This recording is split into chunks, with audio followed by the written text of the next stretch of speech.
Assalamualaikum warahmatullahi wabarakatuh.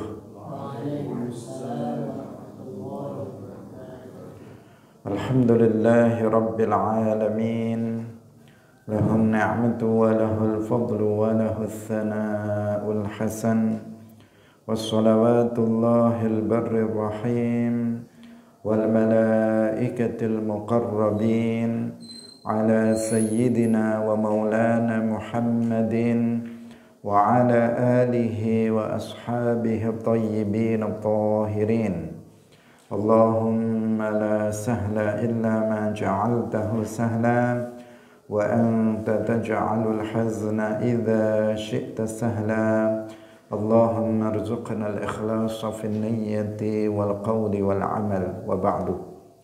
Ila Nabiyil Mustafa sallallahu alaihi wasallam wa ikhwanihi minal anbiya'i wal mursalin wa syuhada'i was salihin, khususan ila sultanil awliya Syekh Abdul Qadir Al-Jilani wa Syekh Ahmad Ar-Rifai wa Syekh Bahaidin An-Naqsyabandi wa Syekhina Abdullah Al-Harari wa ila arwahi muassisi jam'iyyati Nahdlatul Ulama Syekh Muhammad Hashim Ash'ari wa Syekh Bisri Sansuri wa Syekh Abdul Wahhab Hasbuwah wa ila arwahi jami'i ahli al-qubur minal muslimin wal muslimat. Al-Fatihah.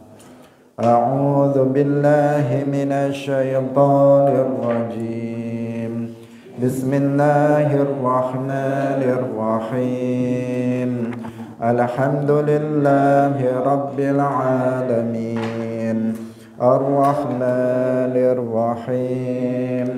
Maliki yaumiddin. Iyyaka na'budu wa iyyaka nasta'in.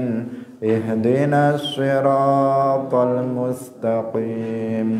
Siratal ladzina an'amta 'alaihim ghairil maghdubi 'alaihim waladdallin. Amin. Hadirin hadirat kaum muslimin, pemirsa Madu TV rahimakumullah. Alhamdulillah, kita bersyukur kepada Allah Subhanahu wa taala.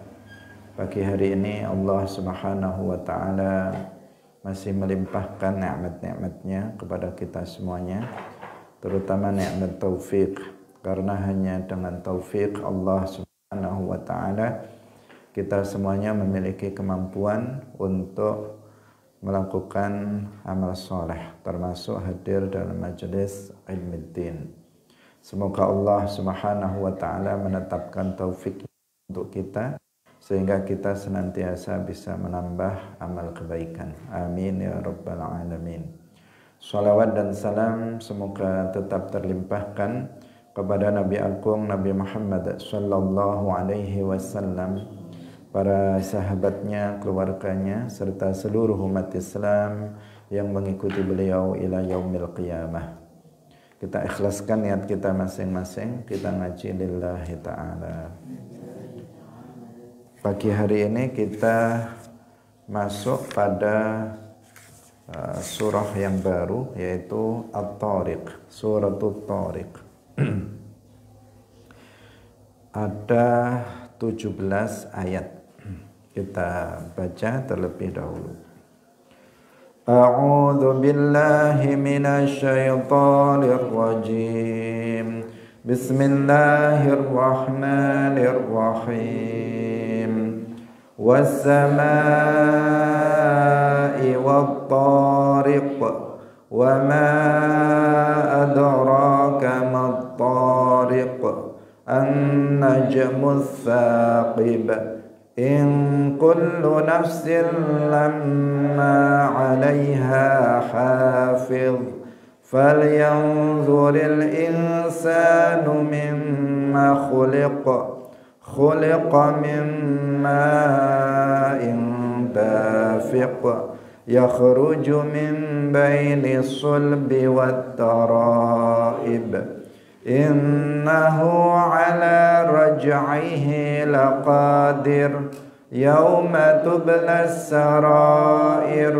فما له من قوة ولا ناصر والسماء ذات الرجع والأرض ذات الصدع إنه لقول فصل وما هو بالهزل إنهم يكيدون كيدا وأكيد كيدا فمهل الكافرين أمهلهم رويدا. Hadirin rahimakumullah, Suratul Thariq Makkiyatun, tergolong sebagai surah Makkiyah, diturunkan sebelum hijrah ke Madinah. Wahia sab'a asyrat ayat. Surah At-Thariq itu terdiri dari 17 ayat. Bismillahirrahmanirrahim. Was-sama'i wat-thariq. Was-sama'i demi langit, wat-thariq lan demi At-Thariq. At-Thariq nanti akan dijelaskan penafsirannya. As-sama'u utai langit, hiya ya as-sama iku as-sama'u langit al-ma'rufatu kang den kenal. Wa tariqu lan utawi at-tariq huwa ya at-tariq iku an-najmu bintang. Summiya den arani apa an-najm bidzalika kelawan mangkon-mangkon at-tariq li'annahu krana sak temene an-najm iku ya turuku ayat tulu'u tegese terbit apa an-najm lailan ing dalem wektu wengi. Wa kullu ma lan utai saben-saben barang ataka kang wis teka apa ma ing sira lailan ing dalem wektu wengi faqat taraqaka mangka teman-teman wis teka apa ma ing sira.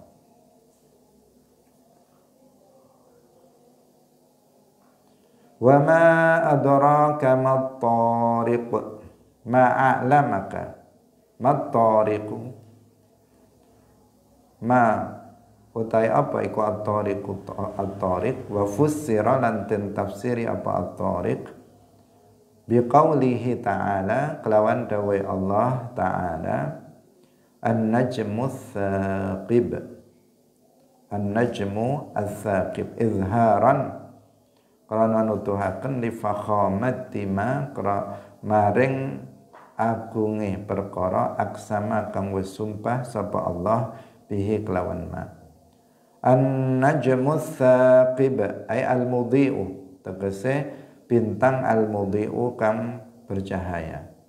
Wa qala Ibnu Abbasin huwa al-jadyu huwa utawi an-najm iku al-jadyu.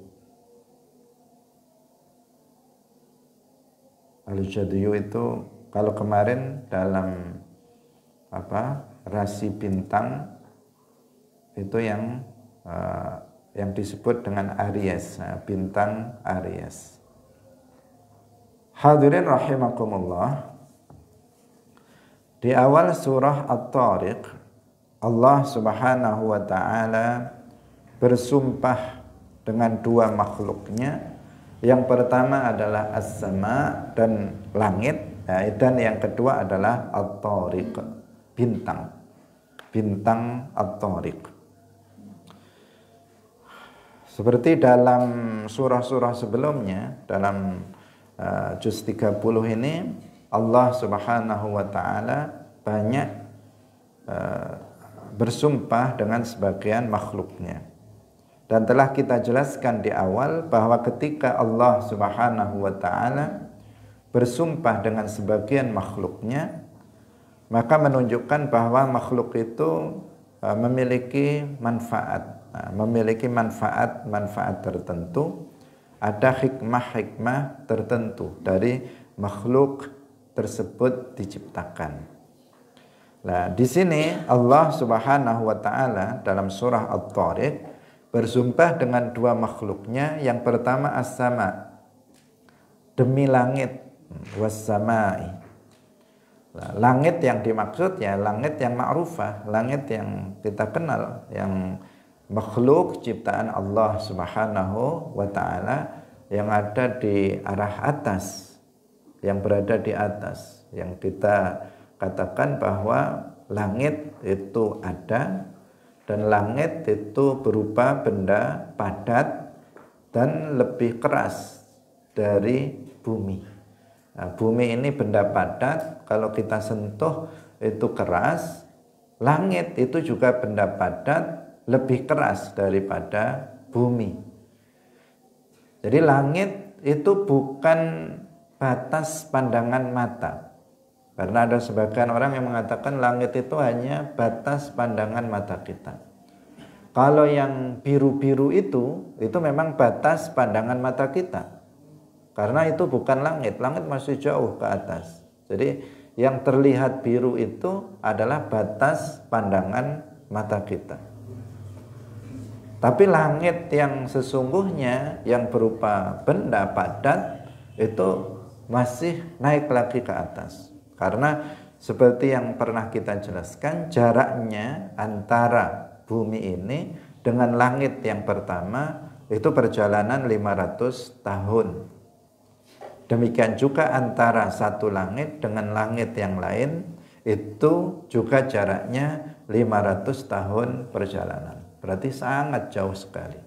Dan langit ini memiliki pintu, ada pintunya.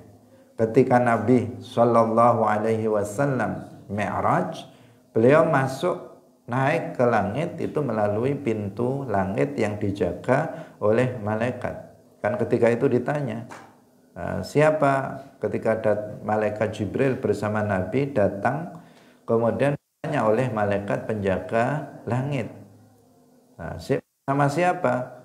Bersama Muhammad. Apakah ditanyakan apakah sudah ada izin untuk, apakah beliau sudah diperintahkan untuk naik ke langit?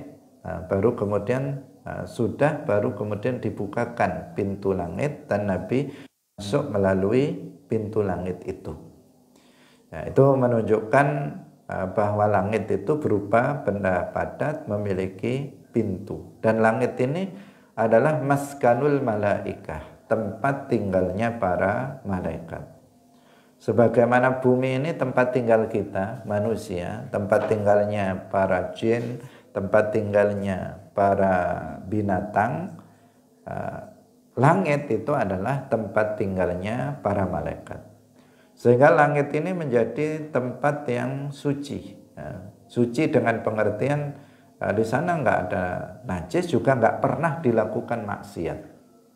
Di atas langit yang tujuh nggak pernah ada makhluk bermaksiat di sana, karena di sana tempat tinggalnya malaikat dan para malaikat itu la ya'sunallaha ma amarahum wa yaf'aluna ma yu'marun. Sifat dasar para malaikat itu mereka tidak pernah berbuat maksiat kepada Allah, senantiasa menjalankan apa yang diperintahkan oleh Allah Subhanahu wa taala. Ini sifat dari para malaikat, sehingga menjadi tempat yang suci.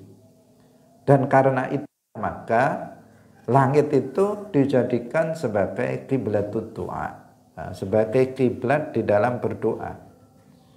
Jadi kiblatnya salat itu apa?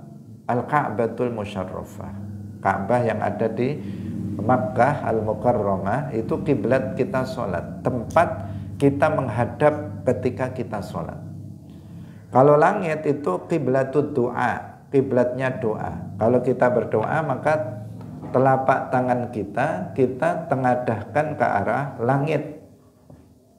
Kenapa? Karena langit adalah kiblatnya doa. Bukan karena dikatakan Allah bertempat di langit, bukan karena itu. Sebagaimana kita sholat menghadap ke Ka'bah, itu tidak menunjukkan Allah itu ada di dalam Ka'bah, enggak. Dalam Ka'bah enggak ada apa-apa. Maksudnya enggak ada di situ, hanya ruangan saja, ruangan kosong di dalam Al-Ka'batul Musyarrafah, dan itu bukan tempat tinggalnya Allah. Kita menghadap ke Ka'bah itu karena Ka'bah dijadikan oleh Allah sebagai tempat menghadap ketika kita sholat. Pernah Al-Masjidil Aqsa atau Baitul Maqdis itu menjadi kiblat sholat.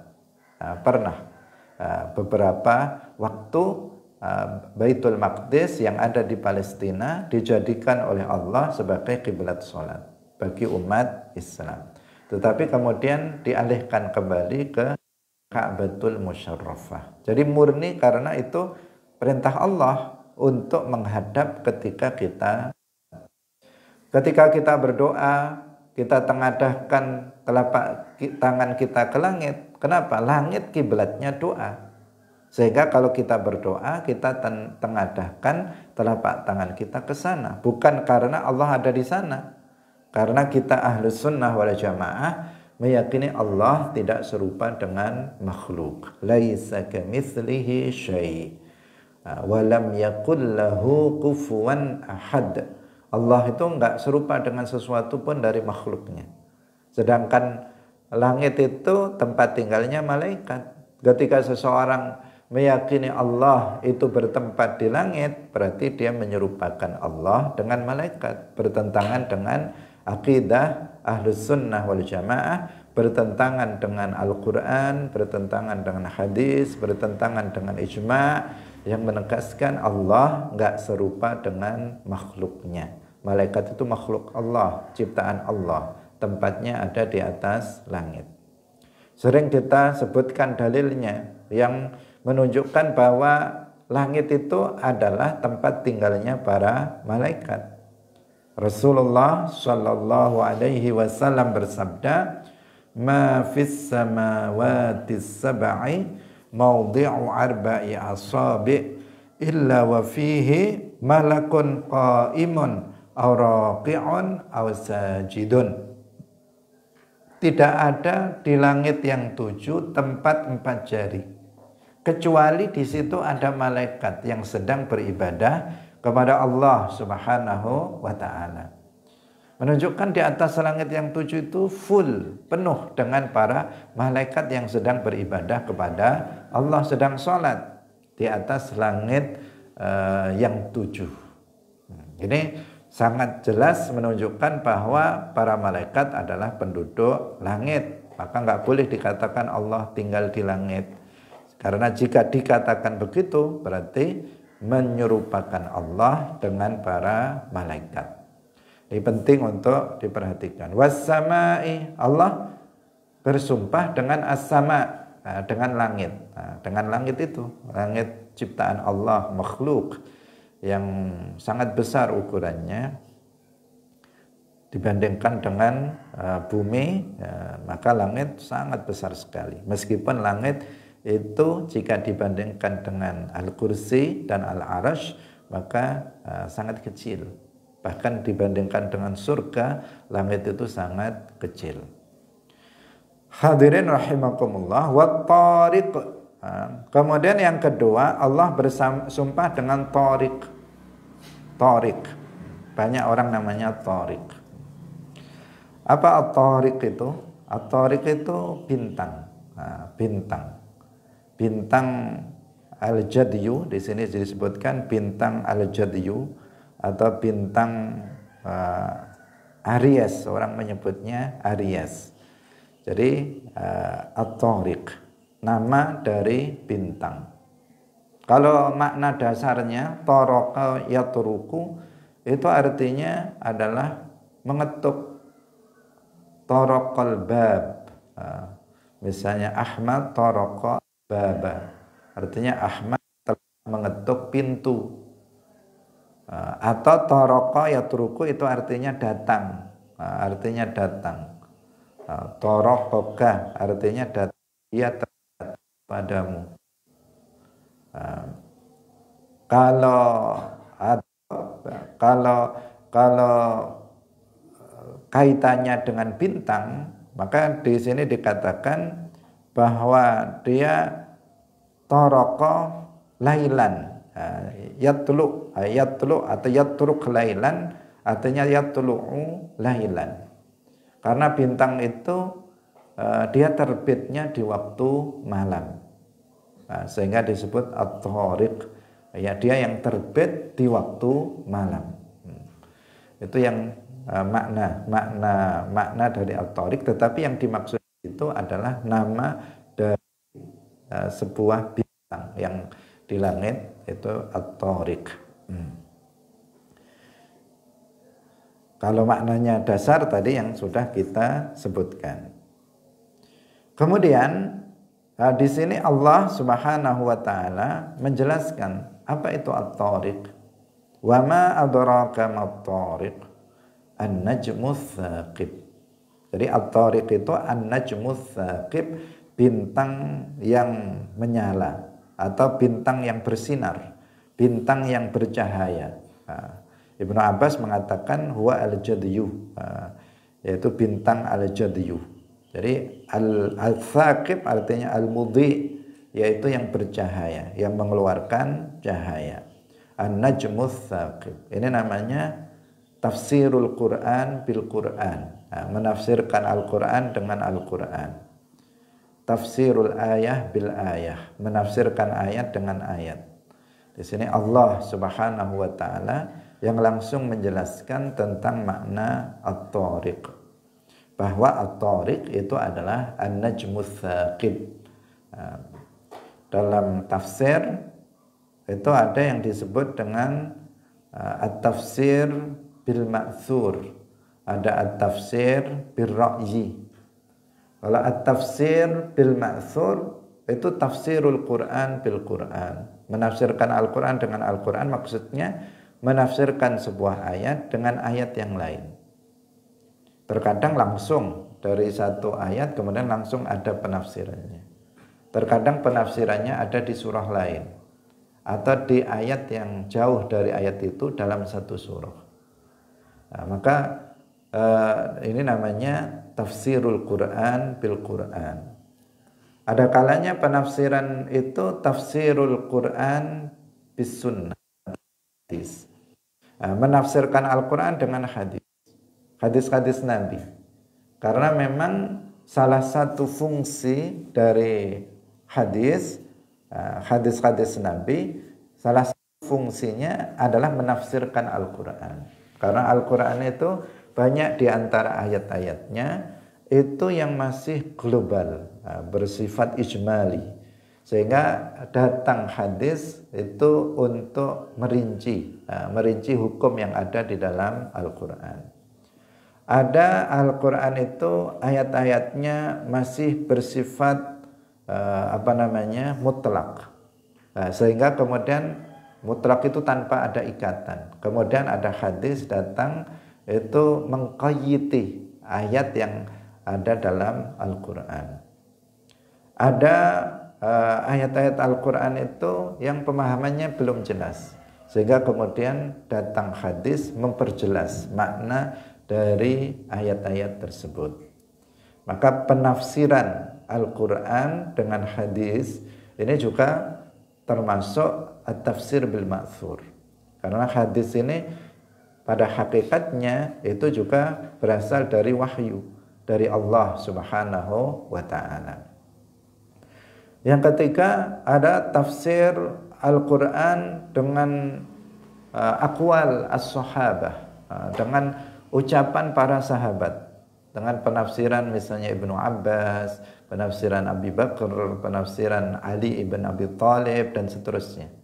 Itu juga masuk dalam kategori at-tafsir bil ma'thur. Ada at-tafsir bil ra'yi. At-tafsir bil ra'yi berdasarkan pendapat dari para ulama. Para ulama tafsir yang sudah memenuhi syurut al-mufassirin, syarat-syarat sebagai seorang mufassir, seorang penafsir. Karena nggak semua orang bisa menafsirkan Al-Quran. Hanya mereka yang memenuhi syarat-syarat keilmuan tertentu yang bisa menafsirkan Al-Quran. Mereka harus paham bahasa Arab secara mendalam, baik itu mufradatnya, baik itu nahwu, sharaf, balaghah, itu harus difahami. Nah, kalau nggak paham, ya nggak bisa menafsirkan Al-Quran. Dia harus tahu tentang sababun nuzul, dia harus tahu tentang hadis, karena hadis itu kan menafsirkan. Dia juga harus tahu, kemudian dia harus tahu sababul wurud, dia harus tahu tentang usul fikih, dia harus tahu mutlaq muqayyad, tahu tentang an-nasikh wal mansukh, dan banyak lagi perangkat keilmuan yang harus dimiliki oleh seorang mufassir. Baru dia bisa menafsirkan Al-Quran yang disebut dengan at-tafsir bir-ra'yi. Kalau enggak, ya enggak boleh. Enggak boleh. Man qala fil Qur'ani bi-ra'yihi falyatabawwa maq'adahu minan nar. Barang siapa yang berkata tentang Al-Quran dengan ra'yunya, dengan pendapatnya sendiri, maka silahkan mengambil tempat duduknya di neraka. Artinya dia mendapatkan ancaman azab neraka. Bahkan ada sebagian hadis mengatakan man qala fil Qur'an bi ra'yihi faqad akhta. Maka barang siapa yang berkata tentang Al-Qur'an dengan pendapatnya, maka dia telah melakukan kesalahan. Meskipun benar, artinya ketepatan wa in ashab, meskipun ketepatan benar, tapi berdasarkan akalnya, maka itu dianggap salah. Nah, itu larangan seseorang menafsirkan Al-Quran dengan pendapatnya ya, yang dimaksud bagi selain mufassir, bagi seorang yang sudah memenuhi syarat-syarat sebagai seorang mufassir. Kita di sini tidak menafsirkan Al-Quran. Saya di sini tidak menafsirkan Al-Quran, tetapi kita baca penafsiran ulama terhadap Al-Quran. Bukan saya berpendapat, oh wasai wa tariq artinya begini. Kan kita membaca. Kita baca tafsir, saya menafsirkan Al-Quran. Yang menafsirkan Al-Quran ada sebagian orang membaca ngaji tafsir tapi tanpa kitab. Tanpa kitab. Oh, menurut saya begini maknanya, begini dan seterusnya.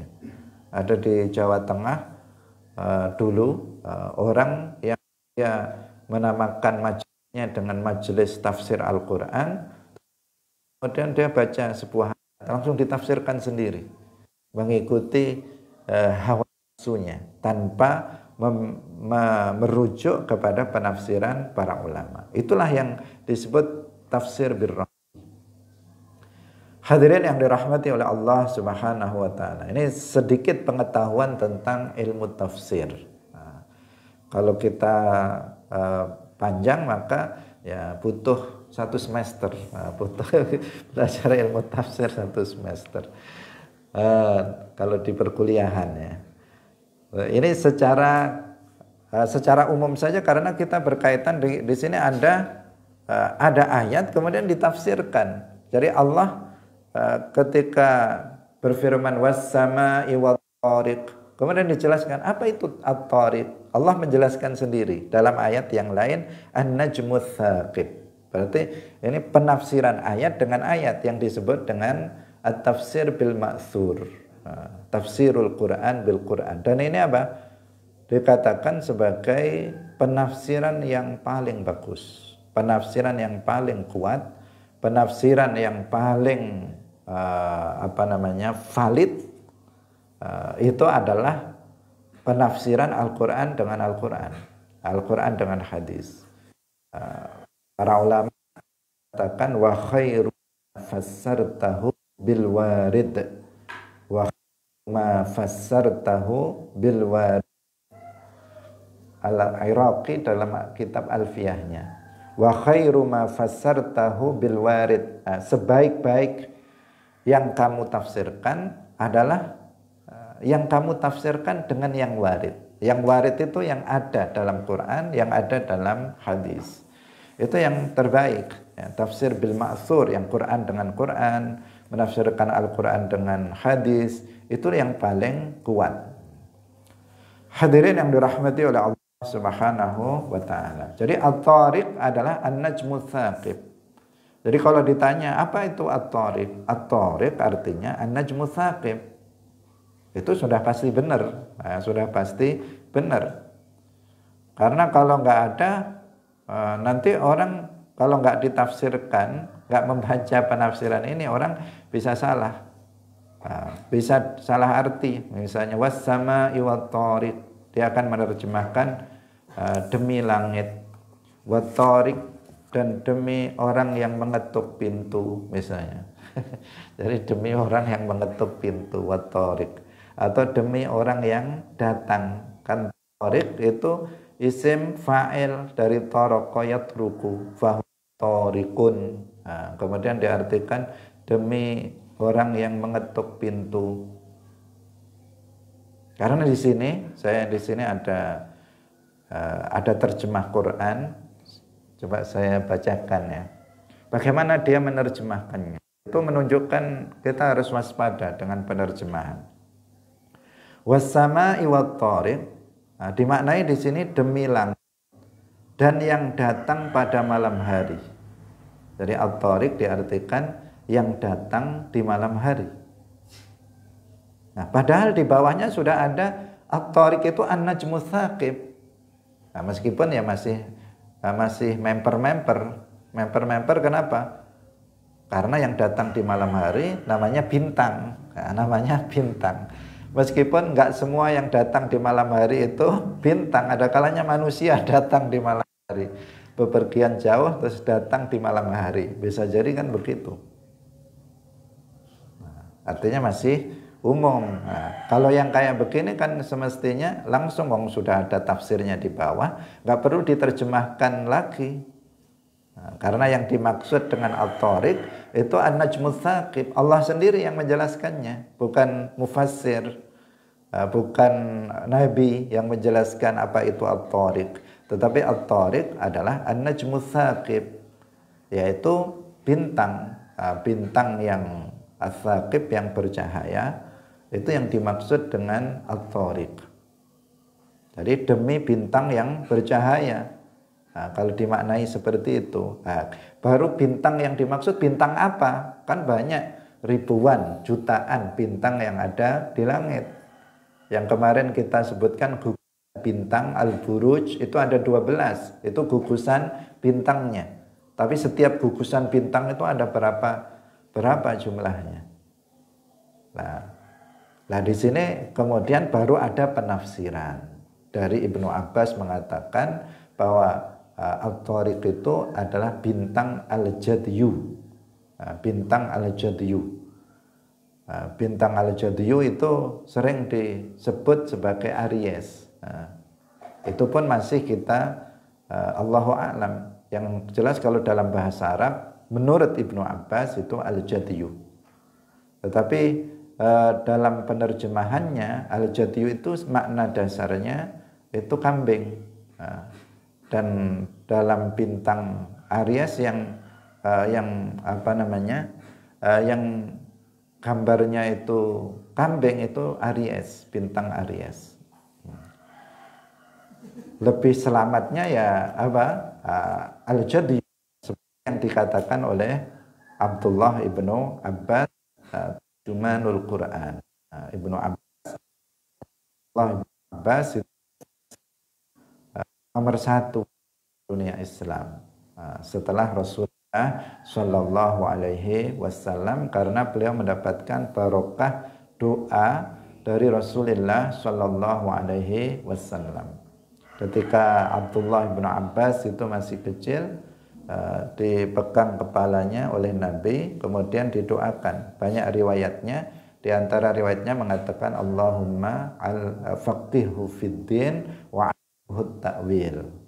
Ya Allah, berikanlah pemahaman kepada Ibnu Abbas tentang agama dan ajarkanlah kepadanya takwil atau penafsiran Al-Qur'an.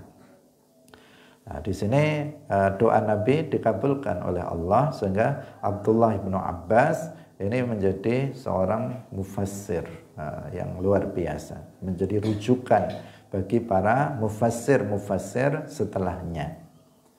Tetapi di sisi lain seseorang itu kalau sudah kredibel dalam disiplin ilmu tertentu, sering kemudian ada orang-orang yang sengaja untuk me, apa namanya memalsukan perkataan-perkataan orang tersebut untuk kepentingan mereka.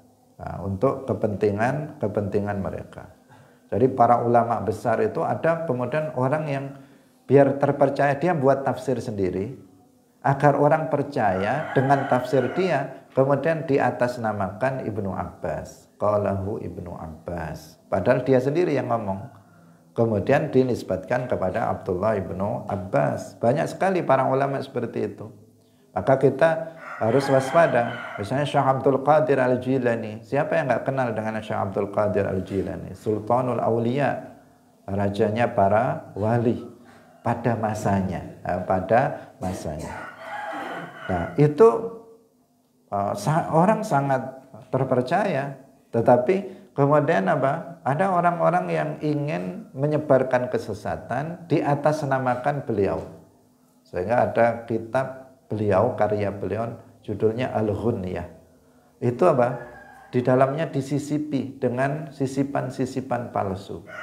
Kalau orang nggak talaki, nggak ngaji kepada kiai, maka dia baca saja, dia menganggap itu perkataan Syekh Abdul Qadir Al-Jilani. Padahal bukan. Disisipkan oleh orang yang enggak bertanggung jawab untuk menyebarkan kesesatan. Al-Imam Abul Hasan Al-Asy'ari, Imam Ahlus Sunnah wal Jamaah, semuanya tahu Imam Ahlus Sunnah wal Jamaah. Imam Abul Hasan Al-Asy'ari memiliki kitab namanya Al-Ibanah an Usulid Diyanah. Al-Ibanatu an Usulid Diyanah, karya beliau. Tetapi kitab ini madsus, ada sisipan-sisipan yang bukan dari Al-Imam Abul Hasan Al-Asy'ari. Bahkan kitab ini malah justru diedarkan oleh orang-orang Wahabi. Orang kita Ahlus Sunnah jarang yang mempelajari kitab Al-Ibanah an Usulid Diyanah, tetapi justru orang-orang Wahabi yang nyetak kitab ini dan yang menyebarluaskannya. Kenapa? Karena di dalamnya ada yang sepaham mereka, disisipkan. Memang karya beliau, tetapi isinya itu sudah dirubah dan disisipkan dengan sisipan-sisipan palsu dari mereka yang bukan dari Al-Imam Abul Hasan Al-Asy'ari. Muridnya nggak ada yang berpaham memiliki keyakinan seperti yang ada dalam Al-Ibanah. Malah orang lain sok tahu mengatakan bahwa itu ajaran Al-Imam Abul Hasan Al-Asy'ari. Nah, sebagian para peneliti, karena mereka yang diteliti itu kitab, nah, akhirnya ada yang berpendapat bahwa Imam Abul Hasan Al-Asy'ari itu pahamnya seperti paham Wahabi. Nah, ini yang masalah. Padahal orang Wahabi sendiri itu menentang Asy'ariyah, Maturidiyah. Termasuk Allah Ibnu Abbas, tarjumanul Quran, seorang mufassir. Tapi ada kitab judulnya Tanwirul Miqbas, Tanwirul Miqbas fi tafsir Ibni Abbas. Nah, itu isinya itu banyak yang disisipkan. Nah, disisipkan bukan dari Abdullah ibnu Abbas. Nah, inilah yang dan kitab-kitab yang lain banyak sekali. Sebagian itu disisipkan ke dalamnya yang bukan dari muallif, sebagian ada yang dirubah, sebagian ada yang dihapus. Nah, itu salah satu kebiasaan buruk, kelakuan yang buruk orang Wahabi, itu sering merubah-merubah dan menghapus-hapus kitab para ulama. Alasannya al-amru bil ma'ruf wan nahyu 'anil munkar. Jadi kalau di kitab terlihat ini mungkar nih, kemungkaran dihapus. Itu orang Wahabi. Kitab Riyadhus Shalihin itu masyhur di kalangan kita. Ada yang dihapus. Kitab Tafsir As-Sawi ada yang dihapus juga oleh orang-orang Wahabi. Maka itu khianah ya, khianah terhadap para ulama. Maka kita harus mewaspadai kelompok ini. Dan ini juga menunjukkan kepada kita betapa pentingnya kita ngaji. Meskipun kita sudah bisa baca kitab sendiri, meskipun kita sudah baca kitab kuning itu ngewes misalnya, artinya begini sudah paham tanpa harus mikir, tetap harus ngaji kepada kiai, kepada para ulama. Jangan baca sendiri. Karena sekarang tren seseorang hanya sekedar kursus di Pare 6 bulan 1 tahun, habis itu baca kitab sendiri. Alasannya sudah bisa baca kitab. Sehebat apapun seseorang di dalam membaca kitab, kalau belajar agama harus talaqi kepada guru. Nggak boleh dia baca sendiri. Karena ilmu agama itu didapat dengan musyafahah, dengan talaqi. Rasulullah Shallallahu Alaihi Wasallam bersabda, "Ayyuhan nas ta'allamu fa innamal ilmu bitta'allum wal fiqhu bittafaqquh." Wahai manusia, belajarlah kalian. Nah, namanya belajar itu ada guru. Fa innamal ilmu bitta'allum. Ilmu itu hanya didapat dengan belajar, bukan dengan baca, bukan dengan mutolak, tetapi dengan belajar. Gasan dari Nabi itu belajar, bukan baca-baca.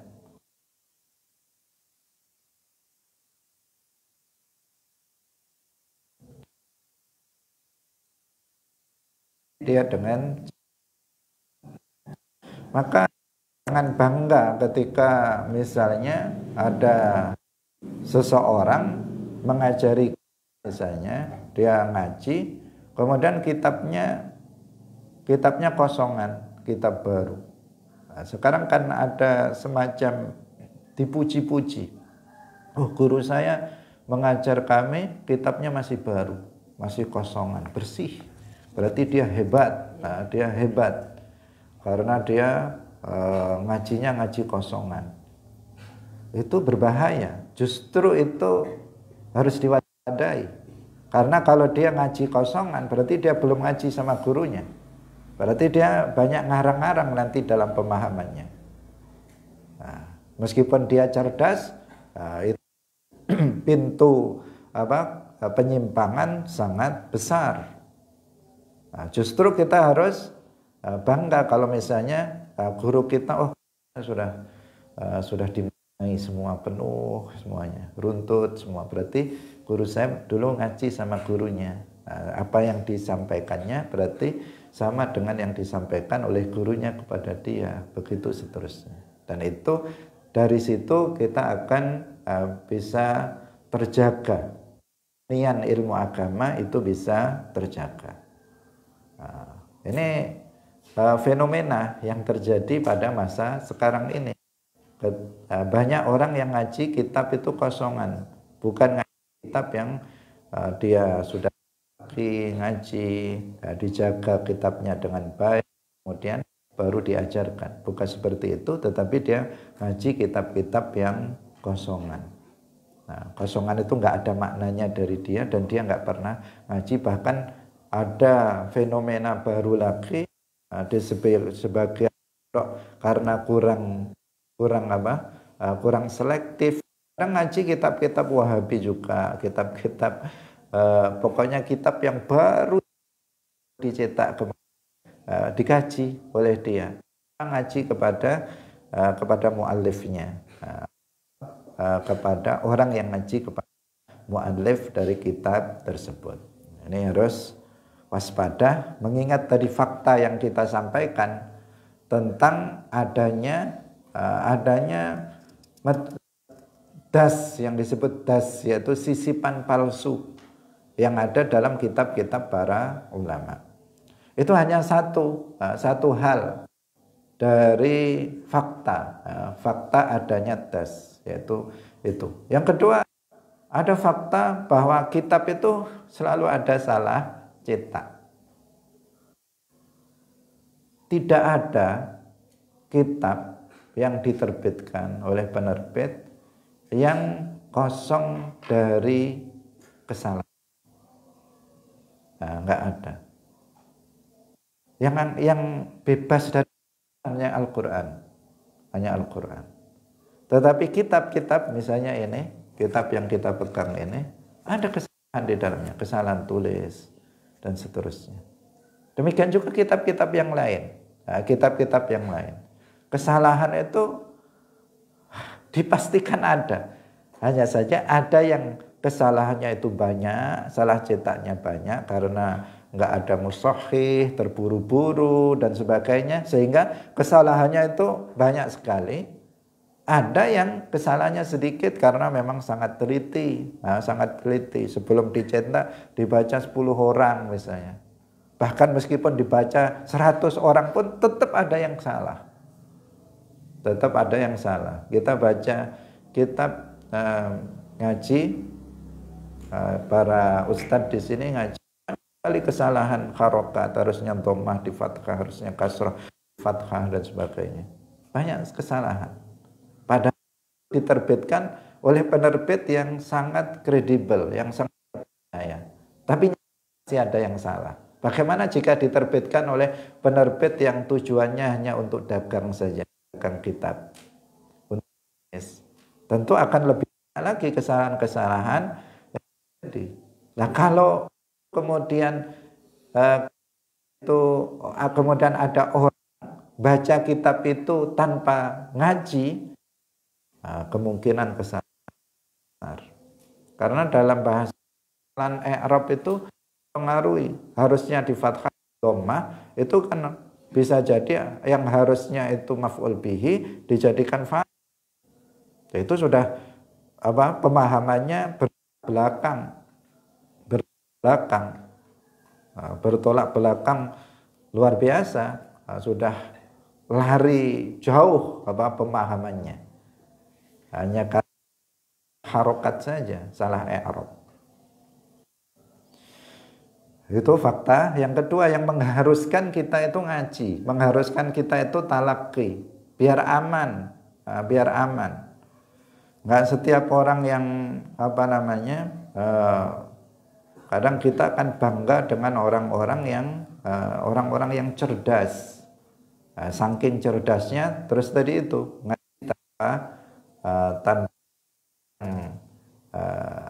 yang sudah dia talakikan, sehingga kita bangga, oh hebat, uraiannya hebat dan seterusnya. Padahal dia banyak ngarang-ngarang karena mengandalkan kecerdasan yang dimilikinya, yang itu belum bukti kebenarannya. Karena kebenaran itu terbukti ketika apa yang disampaikan seseorang itu sesuai dengan penjelasan dari gurunya, yang berasal dari gurunya, begitu seterusnya dari muallif sampai kepada Rasulullah Shallallahu Alaihi Wasallam. Nah, jadinya panjang kita menjelaskan ini karena juga penting ini. Kemudian nafsil lamma hafid al makna utawi maknane nafsin saben wong aiha ing atase nafas ha iku alaiha utawi kang joko minal gati sangking para malaikat yahfazu kang joko ing nafas ben khairin nyatane sangking kesyarren lan. Jadi di sini yang dimaksud adalah hafid atid. Yang dimaksud di sini hafizun minal malaikah. Kalau dikatakan yahfazu amalaha min khairin wa syarrin, maka yang dimaksud adalah raqibun atid, yang senantiasa mencatat amal perbuatan yang dilakukan oleh manusia, baik itu yang berupa kebaikan maupun yang berupa keburukan, baik itu perbuatan jawarih, anggota badan luar, maupun perbuatan hati, baik itu berupa ucapan maupun berupa perbuatan, semuanya ada raqib dan atid yang mencatat amal perbuatan mereka. Nah, ini materi sumpah dari yang sebelumnya. Kalau yang digunakan sumpah saja as-sama, kemudian materi sumpahnya yang pertama ini, yang pertama bahwa setiap orang itu ada raqib dan atid yang amalnya, amal kebaikan maupun amal keburukan. Selain ada malaikat yang menjaga, memang murni menjaga manusia. Itu ada. Ada malaikat ini menjaga manusia, ada malaikat yang jadi kemarin ada 8 malaikat yang selalu menjaga kita. Yang 2 itu raqib atid, mencatat amal yang kita lakukan. Kemudian yang lain itu menjaga diri kita. Karena kalau kita nggak dijaga oleh malaikat, maka kita akan dipermainkan oleh jin. Oleh setan itu akan mempermainkan. Kita ini nggak bisa melihat jin, sementara jin itu melihat kita. Nah, itu kan bahaya kalau nggak dijaga. Seperti kalau misalnya ada orang bertengkar atau ada orang tarung misalnya, yang satu matanya ditutup, yang satu bisa melihat. Kira-kira menang mana? Ya menang yang melihat, tinggal gini-gini kan. Bisa yang ditutup bingung ini mana yang dipukul, yang satu tinggal gini aja. Kenapa? Karena yang satu melihat, yang satu nggak melihat. Nah manusia dengan jin itu kan yang satu melihat, yang satu nggak melihat. Jin bisa melihat kita nggak bisa melihat jin. Kalau kita dibiarkan, ya kita akan dibuat dijadikan bola oleh mereka, ditendang sana, ditendang sini. Itu pun masih banyak yang bocor di antara kita yang dipermainkan oleh jin. Karena penjagaan kita yang kurang, nggak baca tahsin dan seterusnya, sehingga ada sebagian orang yang dipermainkan oleh jin. Jadi itu dijaga, para malaikat ditugaskan untuk menjaga. Tapi sesuai, tentu saja sesuai dengan apa yang telah ditentukan oleh Allah Subhanahu wa taala. Kalau enggak juga berbahaya dari bahaya-bahaya makhluk lainnya, seperti ular, semut dan sebagainya. Sebagian kita meskipun tidur di lantai aman, semut, ada ulat, ada dia masuk ke telinganya. Kan banyak yang berlubang di bagian kita masuk itu. Tetapi karena ada yang menjaga, aman. Itu karena di malaikat atas perintah Allah Subhanahu wa taala. Nah, meskipun semuanya tetap sesuai ketentuan dari Allah Subhanahu wa taala. Malaikat itu melakukan suatu perbuatan sesuai dengan yang diperintahkan oleh Allah Subhanahu wa taala.